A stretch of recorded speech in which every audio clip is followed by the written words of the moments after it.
Salut à tous, on se retrouve aujourd'hui pour parler du Paris Saint-Germain ce samedi 19 avril et on commence bien sûr avec le match cet après-midi. Le Paris Saint-Germain joue un match de Ligue 1 au Parc des Princes et cet après-midi, coup d'envoi 17h. C'est contre l'équipe du Havre, on va parler bien évidemment de cette rencontre. On commence tout d'abord avec le point médical avant ce Paris Saint-Germain-Le Havre et si on ouvre ce point médical, un forfait les gars, c'est William Pacho. Et forfait pour affronter le Havre, donc malade il restera au repos jusqu'à dimanche. Bon, il fera peut-être son retour pour le prochain match les gars qui sera le FC Nantes mardi soir, mais pour le match cet après-midi, il n'y aura pas de Pacho, lui souhaite bien sûr un très bon rétablissement. On va parler maintenant de Luis Enrique en conférence de presse, c'était hier vendredi aux alentours des 13h.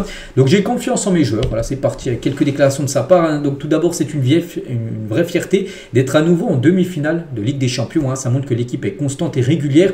On veut finir le championnat en étant invaincu, c'est l'objectif aussi. C'est une motivation même si ça sera bien sûr difficile, il reste encore des matchs compliqués bien sûr et aujourd'hui est un match compliqué. N'oubliez pas aussi que le Paris Saint-Germain jouera quand même dans l'espace de 6 jours là. Donc aujourd'hui, mardi et vendredi prochain, 3 rencontres de Ligue 1. Donc Le Havre, Nantes et Nice. Voilà, ça sera bien sûr une grosse semaine là pour les Parisiens. Donc les équipes du bas de classement, voilà, comme Le Havre, deviennent plus dangereuses en fin de saison. C'est un test de plus pour l'équipe en vue de l'histoire que nous voulons faire, bien sûr, de faire une saison invaincue. Il va falloir bien sûr ne pas faire n'importe quoi cet après-midi. Donc j'ai aimé tout le match en général. C'était difficile, on l'avait prévu. Donc là il revient, beaucoup de questions est revenu sur le match contre Aston Villa. Il y a quelques questions sur Le Havre, mais voilà, le match contre Aston Villa, les journalistes en ont posé pas mal. Donc on était meilleur que ce qu'on aurait pu penser. Un entraîneur est influencé par ses émotions.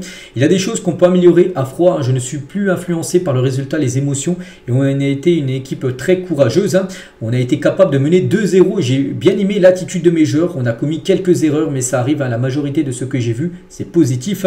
Ça ne serait pas juste de penser qu'on va écraser nos adversaires. Personne ne le croit, ni les joueurs ou le staff. L'adversaire a été prêt d'égaliser, mais ne l'a pas fait. Quand il y avait 3-2, on sait qu'un but de plus pour Aston Villa en renvoyé bien sûr Paris en prolongation. Ils n'ont jamais réussi à marquer. Et tant mieux, quand même Paris a réussi quand même 30 minutes à la fin à réussir à ne pas prendre d'autres buts. Pourtant il y a des belles occasions pour Aston Villa, mais aussi des belles occasions aussi pour Paris qui aurait pu aussi plier le match en fin de rencontre. Je ne sais pas si on sera plus fort l'an prochain. En vérité, je ne sais pas s'il faut être honnête, mais j'en étais pas si sûr la saison dernière. Mais c'était positif de l'afficher. C'est quelque chose qui se transmet, mon travail, et de transmettre ça aux joueurs ou aux supporters. Pour l'an prochain, je ne peux pas le dire. Je ne sais pas ce qu'on va encore gagner cette saison, parce que la saison dernière, il avait dit la saison prochaine. Donc là, cette saison sera meilleure que cette saison. Quand il parlait de la saison dernière, oui, Paris est meilleur là cette saison que la saison dernière, mais là il ne veut pas le dire. Il ne veut pas dire que la saison prochaine sera meilleure que cette saison, parce que là il a mis quand même la barre très haute, bien sûr. Luis Enrique, il veut juste continuer à faire ce qu'il fait actuellement, il le fait très bien.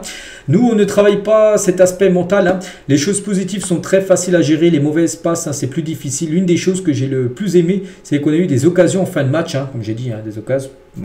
Comment dire, Hakimi, il y a eu je sais plus qui aussi, Désiré Doué aussi, il a pu avoir des buts en fin de match, voilà, il y aurait eu 3-3, puis voilà, le PSG aurait été à l'abri, mais bon, c'est comme ça. Donc c'est quelque chose que j'adore, l'équipe est construite pour attaquer. Il y a toujours une lecture un peu différente, chaque joueur est différent, certains ont besoin de jouer plus. On va essayer de gérer jusqu'à présent. L'un des atouts de l'équipe est cette capacité d'être compétitif, désolé. Peu importe l'adversaire, j'ai une confiance totale en l'équipe, peu importe le joueur bien sûr choisi. Ce n'est pas un avantage de rejouer un club anglais, parce que c'est que le PSG a joué quand même pas mal d'équipes anglaises cette saison et pour l'instant à chaque fois ça s'est plutôt bien passé. Bon, Arsenal c'était mal passé en match de poule, mais bon, à la fin du compte, le PSG est quand même ennemi. Voilà, bon, il peut y avoir un modèle commun dans les équipes anglaises. On a déjà joué à Arsenal en début de saison, c'était le 1er octobre dernier. On sait qu'on doit éliminer, c'est l'une des meilleures équipes d'Europe. Elle a une très belle évolution avec Arteta. Elle est très performante, bien sûr, cette équipe d'Arsenal. Moi, je reste sur du 50-50. Ça va jouer sur des détails. Ni le PSG ni Arsenal les favoris. C'est un match de Ligue des Champions. En plus, deux équipes qui n'ont jamais gagné la Ligue des Champions, l'opportunité de la jouer une finale. Donc voilà, c'est bien sûr une magnifique affiche. L'objectif n'est pas encore atteint, bien sûr, depuis notre arrivée. L'objectif, c'est de faire l'histoire. L'histoire, c'est gagner la LDC. Donc pour l'écrire, il faut tout remporter, en particulier les trophées que vous connaissez tous. Donc la LDC.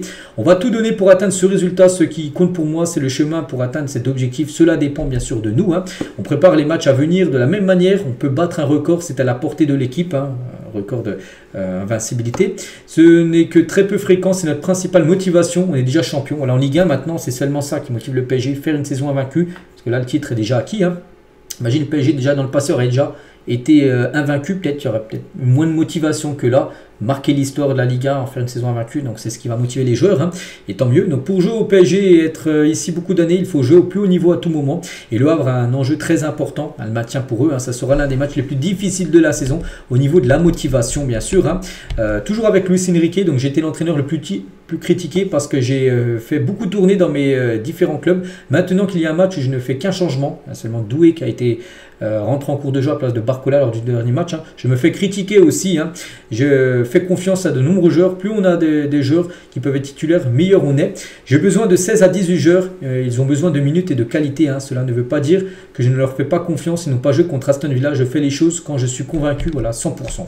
Voilà, les déclarations en gros de Luis Enrique. On bascule maintenant sur la composition probable, hein, du PSG. Il doit y avoir pas mal de rotation pour ce match cet après-midi. Safonov pourrait gauler. Bon, après, c'est la compo du journal L'équipe, hein. Safonov, voilà, pourrait peut-être gauler ce match-là. Donnarumma peut-être au repos. Il a enchaîné un gros match, hein, contre Aston Villa. Peut-être ce sera le moment pour Safonov de gauler. Lucas Hernandez pourrait remplacer Nuno Mendes qui pourrait souffler. Beraldo va remplacer Pacho forfait, hein. Marquinhos devrait être titulaire. Neves, les gars, pourrait jouer peut-être défenseur droit. Kimi aussi pourrait souffler. Vous avez vu, hein, beaucoup de rotation. Maïlu pourrait être titulaire. Fabien Ruiz, Zaire Emery. Donc Vitinha est peut-être, pas Neves qui joue défenseur droit, mais voilà, en gros, seulement Fabien Ruiz, hein, qui avait commencé dans le 11 de départ lors du dernier match contre Aston Villa, devrait être titulaire.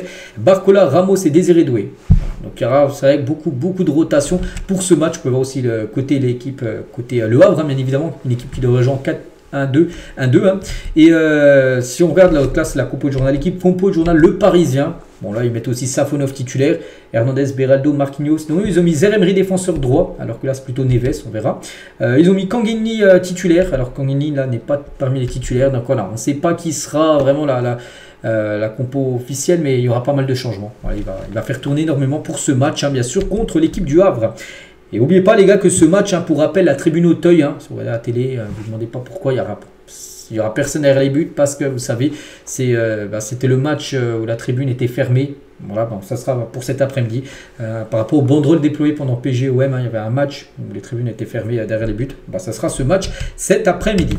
Le programme pour les prochains matchs, j'ai dit, dans l'espace de 6 jours, 3 rencontres, hein, du 19 jusqu'au 25. Donc aujourd'hui, Le Havre, Nantes, hein, qui aurait dû être joué entre les deux matchs d'Aston Villa. Donc ce jouera du coup mardi soir, hein, à la Beaujoire. Puis après, vendredi prochain, le match, hein, contre Nice, parce que le mardi d'après, le mardi je sais plus, le 29 je crois, tiens, dans 10 jours les gars, c'est le match contre Arsenal, la demi-finale aller, hein, qui se jouera du côté de l'Emirates Stadium à Londres.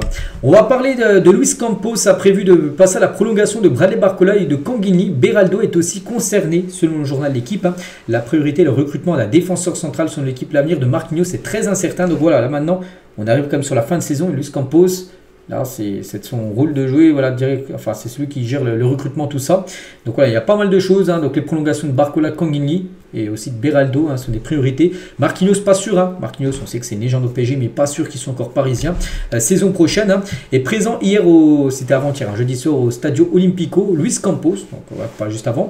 Il a certainement observé Mario Gila, défenseur de la Lazio, que le PSG cible, hein, donc le joueur de la Lazio en plein milieu, hein, formé au Real Madrid, qui pensera à le rapatrier, hein. L'Espagnol de 24 ans est annoncé par les médias italiens comme une possible doublure de Marquinhos, ou peut-être le remplaçant de Marquinhos. Marquinhos, comme je dis, hein, son avenir est très incertain du côté de Paris. Nasser est fan de Magnès Aklouche, donc le jeune attaquant de Monaco. Donc le PSG l'a tenté l'été dernier, mais le joueur a misé sur la Ligue des Champions avec Monaco avec un temps de jeu garanti. Il était sûr de jouer, il a joué en plus, hein. Pas mal avec Monaco. Autre frein, bon, c'est son ex-agent qui est toujours en clash avec Luis Campos, donc directeur sportif du PSG, depuis l'époque de Lille, hein, parce que Luis Campos avant d'être directeur sportif de Lille, puis il était en clash avec l'agent de Aklouche. Donc les deux n'ont pas une bonne relation, donc ça aussi, ce qui peut faire coincer, on va dire, son arrivée. Et c'est pas non plus impossible, bien sûr, qu'Aklouche vienne, hein. Donc Monaco réclame entre 70 et 80 millions d'euros pour Aklouche, hein. Donc il y a d'autres clubs, on peut parler de Manchester, donc United et City. Xabi Alonso, donc le coach de Leverkusen, l'aime beaucoup, tout comme bien sûr le PSG, hein, qui c'est bien sûr le jeune monégasque. Des nouvelles aussi, tiens, de Warren Zaire Emery. On sait que Zaire Emery ces temps-ci joue beaucoup moins que son habitude, hein. Par exemple, là, le dernier match, il était remplaçant. Bon, aujourd'hui, il devrait jouer parce que, comme je dis, il y aura pas mal de turnover. Donc, le chouchou Warren Zaire Emery n'est plus incontournable, hein, sur les grosses affiches, parce qu'à l'époque, il jouait tout le temps. Regardez, il est titulaire régulier en phase de groupe. Vous savez, les 8 matchs de poule de LDC, Il a commencé quand même 6 fois titulaire, seulement 2 matchs il a été sur le banc. Hein, il est resté quand même sur le banc lors des 4 derniers matchs européens. Donc les 4 derniers matchs là, contre Arsenal, comment dire, Liverpool et Aston Villa, et il n'a pas joué. Voilà. Warren Zaïre où il a commencé sur le banc, donc ça qui est beaucoup moins important. On a l'impression qu'il a perdu sa place de titulaire. Maintenant, il est trop au milieu. Hein, on sait c'est qui. C'est Vitinha, Neves et bien sûr Fabien Ruiz. Hein. Et l'entorse à la cheville de Zaïre Emery fin janvier a marqué comme un tournant. Hein. Avant, il était titulaire à 77% du temps, 23 fois sur 30. Après, seulement 45%. Donc 5 fois titulaire sur 11 matchs. Hein. Si désormais sa forme physique est revenue, la concurrence avec Fabien Ruiz et Désiré Doué, ainsi que l'évolution aussi du collectif explique son recul. Hein. Au club, on ne nourrit aucune inquiétude. On connaît son potentiel. On rappelle hein, qu'il n'a que 19 ans. Voilà, c'est un joueur pour le présent, mais aussi surtout pour le futur, bien sûr. Zaïre Emery, hein, et Zaïre Emery hein, ferme la porte aux autres clubs. Hein. Lui veut faire toute sa carrière au PSG, se concentre sur la seule chose qui l'intéresse aujourd'hui, retrouver un rayonnement et bien sûr retrouver une place de titulaire. Bah, maintenant, il faut être meilleur que les autres. Hein. L'intérêt de Liverpool ou du Real Madrid, hein, les dirigeants parisiens n'envisagent pas une seconde de vendre Warren Zaïre Emery. La porte est fermée. Voilà, pour clôturer bien sûr cet épisode et pour clôturer avec des infos concernant le jeune parisien. Donc voilà ce qu'il y a à dire aujourd'hui. J'espère que ça vous a plu. Un petit prono sur le match de cet après-midi. Bon, je vois le Paris Saint-Germain s'imposer, on va dire 4-1. Voilà, 4-1 contre l'équipe du Havre. Allez, je vous laisse, je vous souhaite une bonne journée et à demain.